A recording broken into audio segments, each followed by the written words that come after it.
الله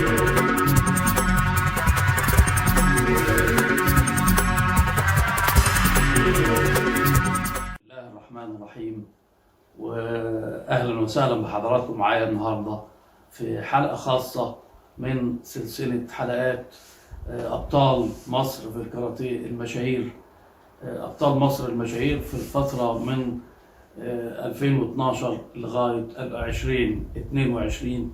زي ما قلت لحضراتكم إن أنا اخترت الفترة دي ال10 سنوات على أساس نسلط الضوء على أبطال مصر اللي بعتبرهم أبطال من ذهب، واللي حققوا لنا بطولات وحققوا لنا إنجازات عظيمة جدا على مدار ال10 سنوات دول، اللي بيها وصل الكاراتيه المصري للمرتبة الأولى عالميا في التصنيف الدولي حاليا. وأنا قلت لحضراتكم قبل كده إن أنا بسلط الضوء عليهم بناء على هذه الإنجازات، وبختار الأبطال اللي هم حققوا أكتر من مرة أكتر من ميدالية ذهب أو فضة أو برونز.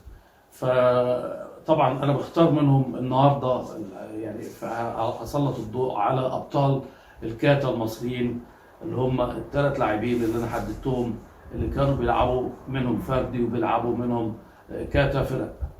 وحلقة النهاردة هبدأ النهاردة بالكابتن مصطفى إبراهيم، اللي هو يعني شارك او اقدم لاعب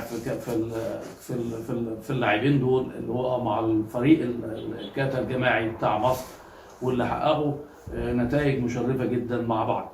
3 لاعبين اللي هم مصطفى ابراهيم وابراهيم مجدي واحمد شوقي.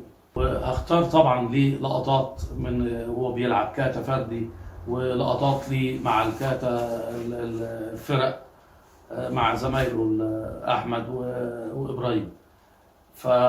فالحلقه النهارده هتكون التركيز كله على بطلنا الكبير مصطفى ابراهيم، وبتمنى ليكم مشاهده طيبه مع الفيديوهات اللي انا هقدمها لحضراتكم على الشاشه دلوقتي.